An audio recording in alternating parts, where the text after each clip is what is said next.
The night outside Cook County Jail felt shaky from the first loud burst, with two cars sliding up fast while doors cracked open and shooters stepped out firing without hesitation. Muzzle flashes jumped across the pavement while a man tried taking a few steps toward the sidewalk before collapsing under the weight of the rounds hitting him. Officers scrambled behind cruisers while yellow markers filled the ground around his body. That man was Londre Sylvester, known in the streets and online as KTS Dre, and his death raised one question that Chicago kept repeating quietly. How does someone get ambushed right outside the place that should keep him safest? That question takes us straight into the story. Dre came up on the west side of Chicago in Lakeside territory, where the gangster disciples shaped almost every corner he walked through. His early life carried the same pressure most young boys felt in those blocks, since the neighborhood demanded toughness without waiting for childhood to finish. His family lived through the regular struggles of that area, and those streets kept leaving marks on him before he fully understood the danger around him. People around him watched his personality form inside an environment that pushed kids into grown situations very fast. He moved with a mix of confidence and caution because young boys in those neighborhoods learned early that attention could bring either respect or trouble.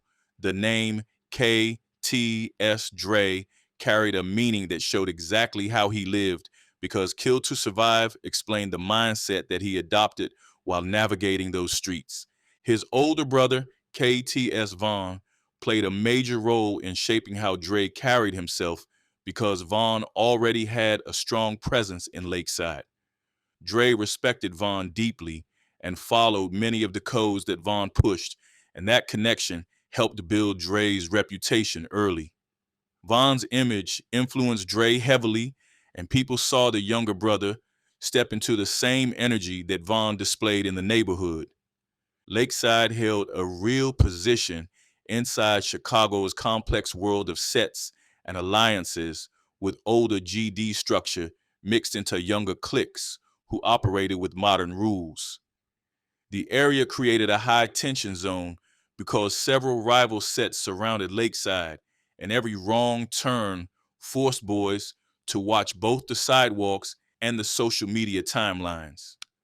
Dre represented that Lakeside identity clearly and leaned into it as his name spread. As Dre aged, his social media presence grew fast, and he posted with a tough tone that made him stand out among Chicago drill personalities. His videos showed visible firearms, coded messages, and confrontational energy that brought both supporters and enemies to his page. He spoke directly about street conflicts and opponents, which made certain situations harder to walk back from later. Drill culture boosted his image further since the music scene rewarded confidence and open threats instead of calming anything down. That world made local beefs move into public arenas and forced rappers to stand on every word they said.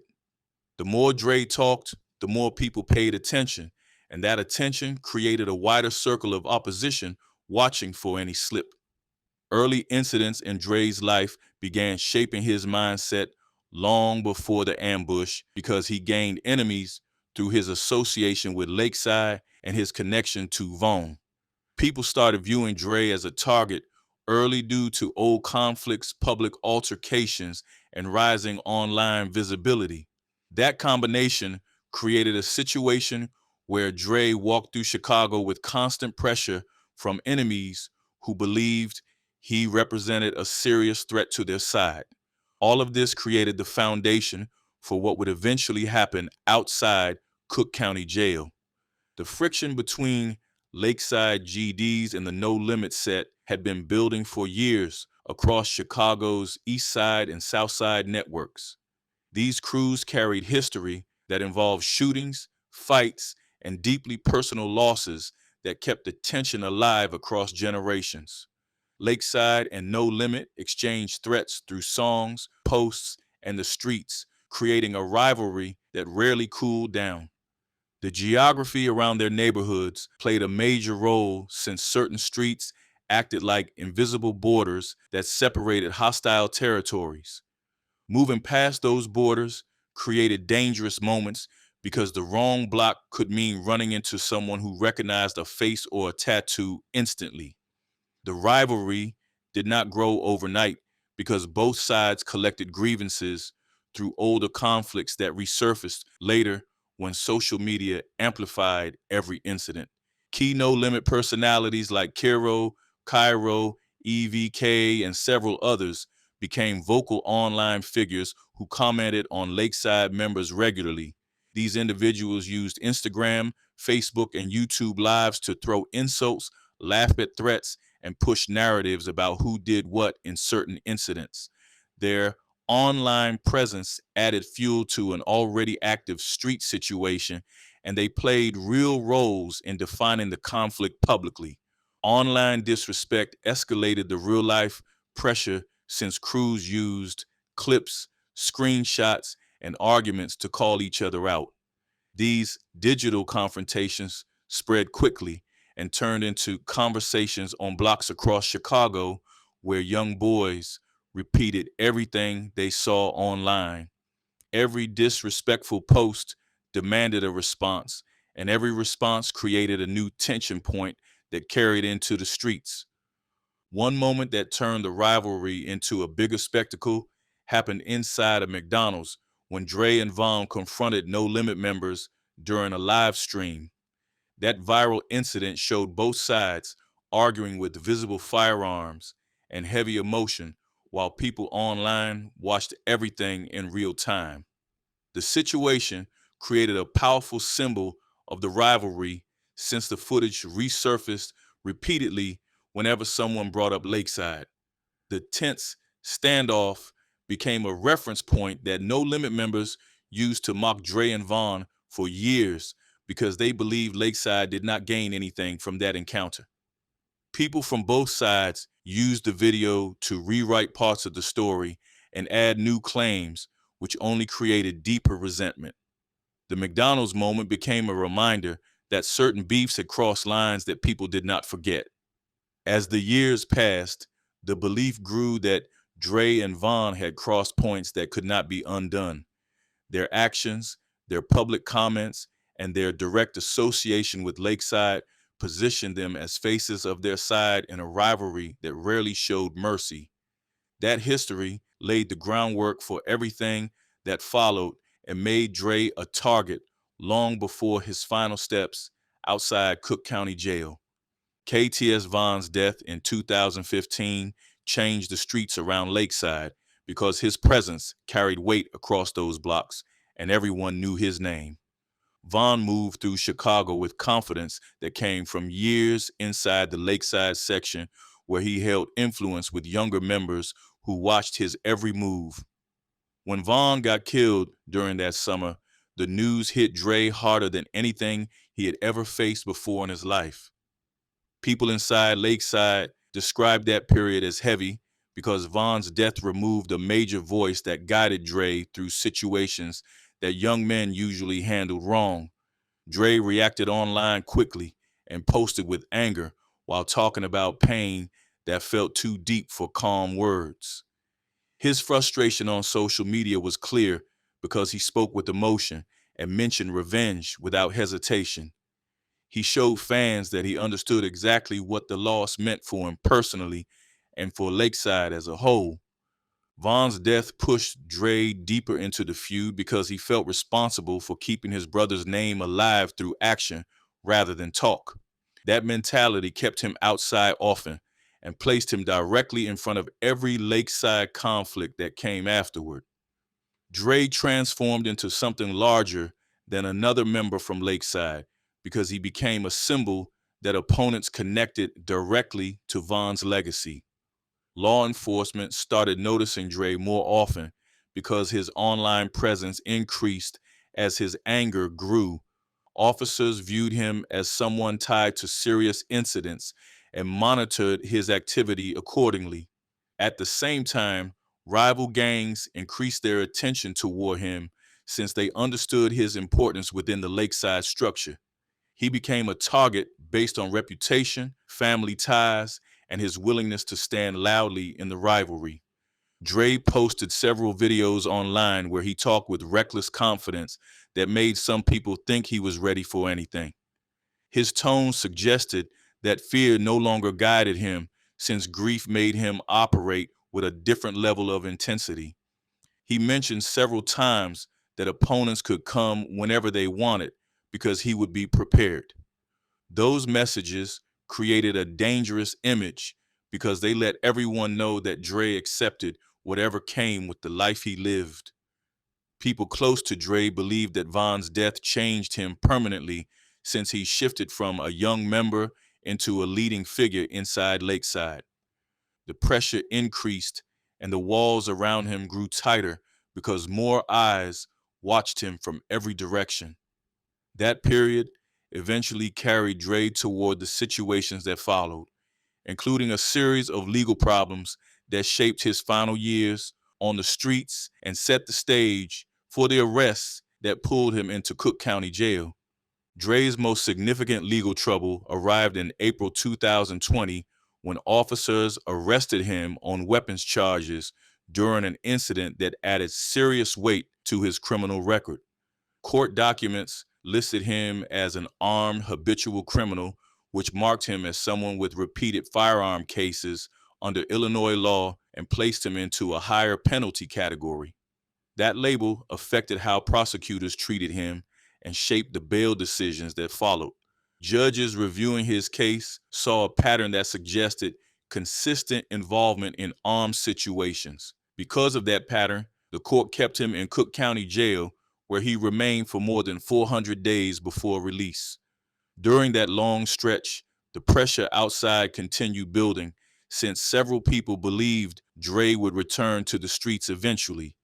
Sitting inside jail protected Dre from immediate danger, but also created another risk because enemies could track his eventual release date and prepare accordingly. Jail often creates both safety and exposure for people with active enemies, since the walls protect you for a moment while the city prepares for your next move. Dre sat inside Cook County while the tension around Lakeside kept rising due to ongoing arguments, disrespect, and previous losses. The people watching him online understood that his return would not be quiet because his reputation carried too many unresolved issues. His bond situation moved slowly because the courts viewed him carefully. Armed habitual criminal cases require significant review, and judges responded cautiously due to Dre's history. Eventually, the decision was made to approve his release with electronic monitoring, which required an ankle bracelet to track his movements. His fiancée posted the required $5,000 bond deposit and prepared for his return home. Street rumors spread quickly after news broke inside certain circles that Dre might come home soon. People passed information through calls, messages, and word of mouth because his release mattered to both sides of the ongoing conflict. Some individuals believed that parts of his bond hearing leaked early, although nothing official ever confirmed that idea publicly. Still, the possibility created tension because people speculated about who might have access to that information. During his final days inside Cook County Jail, Dre reportedly spoke about coming home and mentioned that he felt ready to handle whatever waited outside. Videos and posts made before his arrest resurfaced across social media, where enemies paid close attention to his previous statements. Several rivals watched his online content repeatedly and commented about how they expected him to return with the same aggressive energy. The anticipation around his release created an atmosphere filled with speculation, since opponents believed they needed to prepare. Supporters also talked about Dre coming home soon, which added more noise to an already loud situation. His upcoming release created excitement within Lakeside and tension across No Limit, which positioned Dre in a dangerous space before he even stepped out of the jailhouse doors. Dre's release started when his fiancée stepped in and posted the $5,000 bond deposit that Cook County required before they let him out. Staff moved him through the final steps inside the building and fitted an electronic ankle monitor around his leg while explaining the rules for house arrest. Dre waited inside the processing area while officers completed paperwork that cleared him to walk into the parking lot. He eventually stepped out with help from a 60-year-old woman who assisted him during release, along with another woman who followed close behind. The group moved slowly because Dre still carried tension from spending more than a year in jail and looked around while adjusting to the outside air. People near the jail noticed him instantly because the sidewalk outside that building stayed crowded with families, lawyers, and visitors throughout most evenings. One detail kept spreading through the streets, which involved why Dre failed to leave the previous day, even though his bond had already been approved. That delay created rumors that someone leaked his release time or moved information around in a suspicious way. People started whispering about whether someone intentionally shared the new schedule, since rivals online appeared unusually alert about his possible movements. Cook County Jail sits inside a busy area on South California Avenue where the parking lot stays active with buses, cars, and pedestrians moving in and out throughout the night. The lot contains blind spots that come from tall fences, clustered vehicles, and corners that block views for several seconds at a time. Multiple exits sit around the jail, and people usually have to walk a short distance before reaching any parked car waiting to pick them up. Anyone watching the front entrance could easily notice a high-profile figure like Dre stepping out because his face circulated across Chicago through social media posts and local incidents. People around the streets had seen his pictures many times, which made spotting him extremely simple for anyone paying attention at the right moment. His release created an easy opportunity because the jail forced everyone to walk in predictable directions that were difficult to change once outside. Street whispers had been floating all day because several people claimed they already knew Dre would come home that evening. Some predicted that enemies waited patiently around the area, while others believed that certain individuals stayed posted farther down the street where they could see any movement without raising suspicion.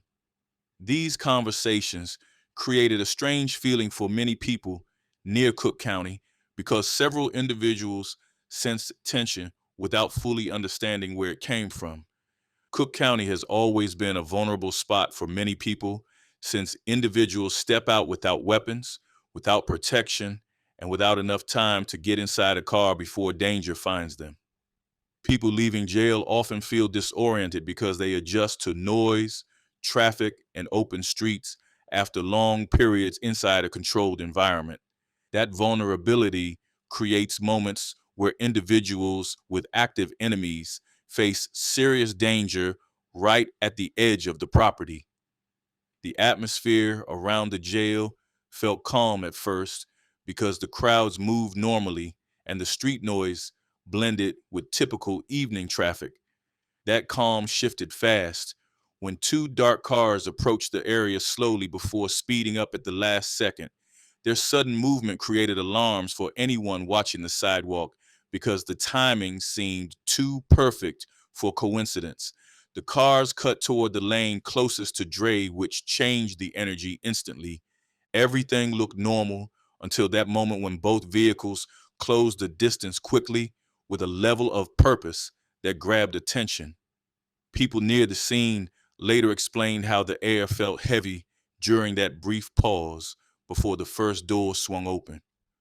Dre stood near the edge of the lot, unaware that the next seconds would change everything, and the slow tension built to a breaking point right before the ambush started. The attack unfolded in a sequence that happened fast but felt controlled, according to the people who witnessed it. Both dark vehicles screeched to a stop near Dre as doors flew open and shooters jumped out holding rifles and handguns. Their movements looked coordinated because they spread out enough to secure angles without bumping into each other. The first burst of gunfire sounded like fireworks to some people because the rhythm came out quick and sharp. The rapid shots formed a non-stop pattern that echoed across South California Avenue as bullets tore into Dre before he could react or run. He tried shifting his weight to move backward, but the rounds struck him repeatedly within seconds. The older woman beside him caught a shot in her knee, while the second woman got grazed as she tried ducking behind a nearby car.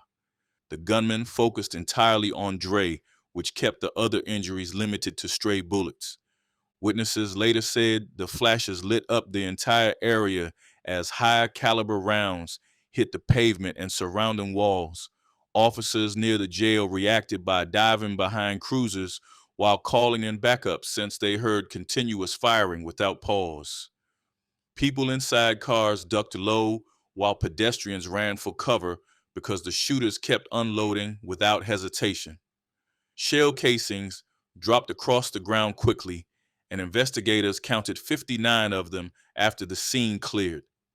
Police sources explained that Dre may have been struck close to 64 times, which aligned with the amount of casings found across the pavement. The accuracy of the shooters suggested experience because they hit Dre from multiple angles at close range.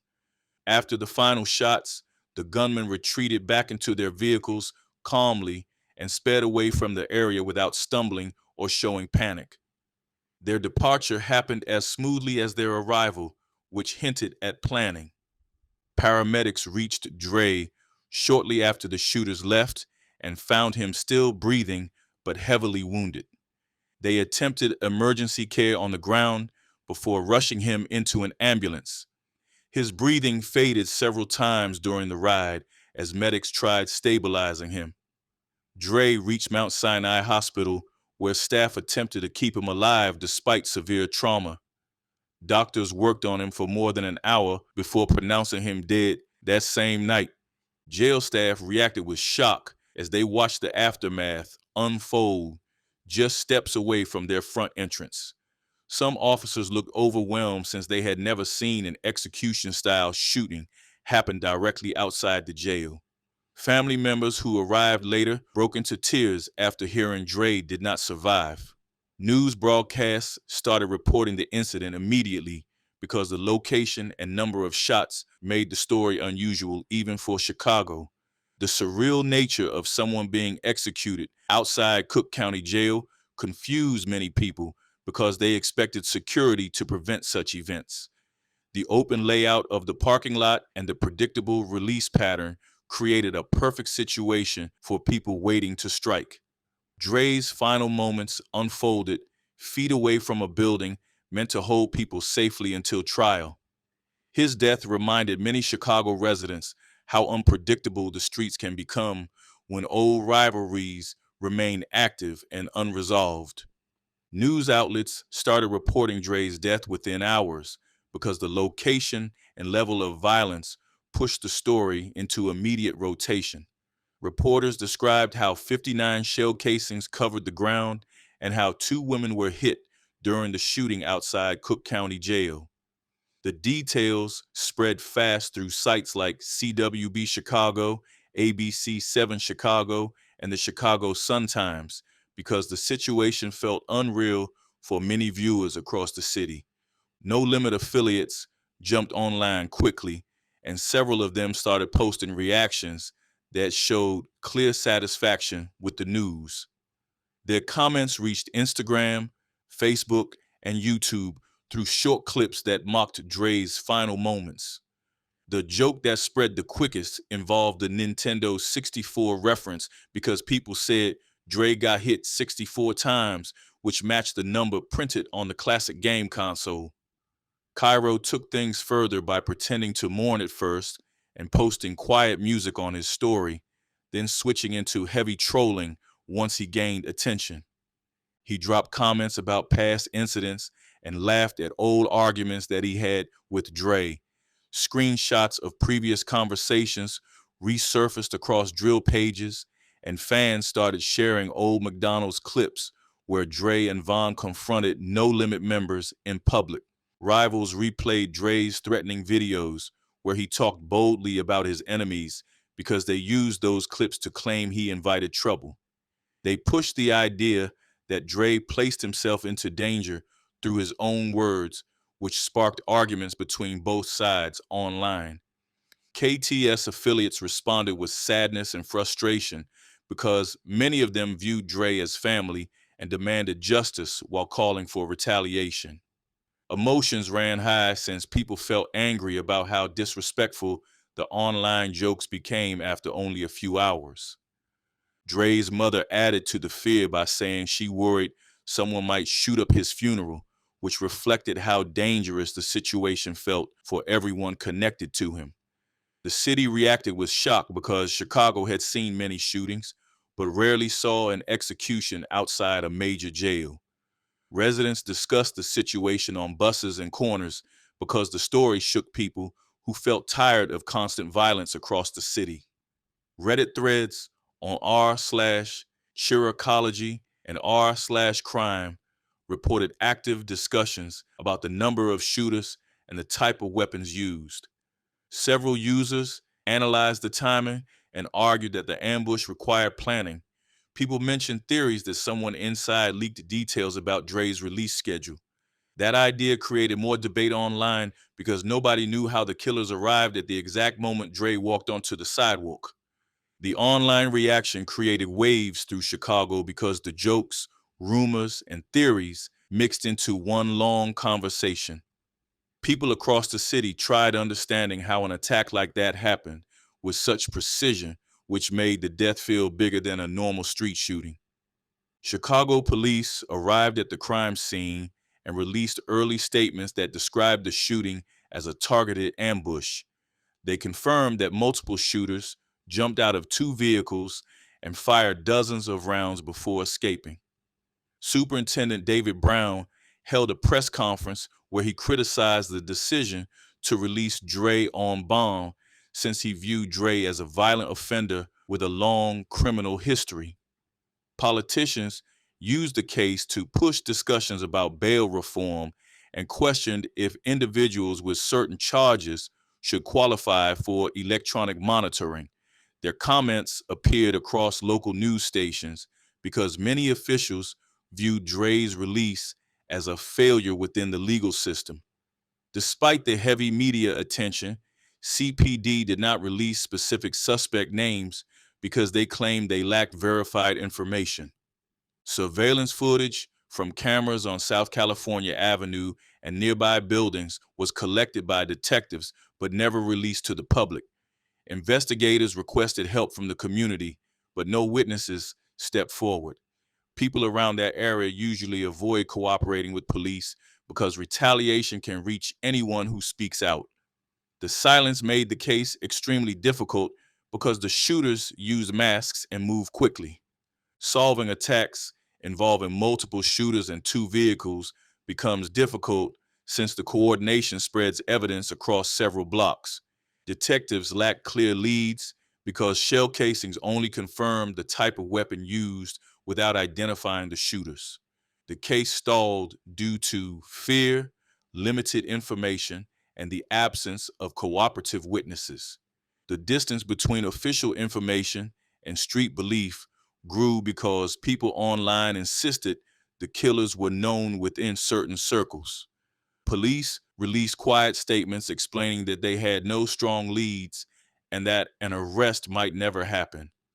The investigation slowed until it nearly froze completely, which left Dre's death unanswered on paper, even though the streets claimed they already knew what happened. Street theories spread quickly because people across Chicago believed the ambush involved specific individuals with long histories tied to lakeside and no limit conflicts. One major moment happened on Instagram Live when KTS Royale accused Cairo of ordering the hit during a heated argument. Cairo denied everything instantly and cursed him out while thousands watched the exchange in real time. Fans clipped the moment and reposted it across multiple pages. Speculation also grew about a previous attempt on Dre's life that occurred a few days before the ambush. Rumors described shots fired at Dre's vehicle on the highway, which made some people think the same group waited for a second opportunity. Others believed Dre's movements were leaked because his release timing changed at the last minute, which created suspicion among family and supporters. Several people suggested that Chicago crews sometimes hire outside shooters for high-risk jobs because outsiders leave fewer trails. That idea spread after observing how calm and coordinated the shooters appeared during the attack. Possible motives mentioned included payback for Vaughn's death, retaliation for disrespectful videos, and long-standing grudges connected to lakeside conflicts going back several years. None of these theories were verified because no witness stepped forward and no evidence tied anyone to the scene. The attack looked too precise for randomness, which made the idea of outside help feel believable to many observers. For several Chicago residents, the ambush represented a deeper issue with long-running conflicts that move silently until moments like these appear.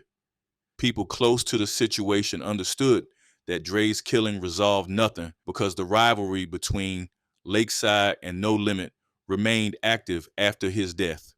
The balance shifted slightly because Dre held influence within his side, but the tension continued spreading across the city. The shooting created another chapter in a feud that kept evolving without ever reaching a clear ending. Dre's death left Lakeside hurting because many people viewed him as a symbol of their section and someone who carried their history loudly. No Limit affiliates continued referencing him through jokes and quiet comments that spread across social media after the shooting. His memorial stayed small since friends worried about possible danger at any public gathering for him. The execution outside Cook County Jail turned into a reminder that street rivalries in Chicago often remain active long after people hope they will fade. Many residents believed the truth behind his ambush would never reach the public because the streets rarely shared details with outsiders. Dre's name remained tied to a story that refused to end because the tensions around it kept growing.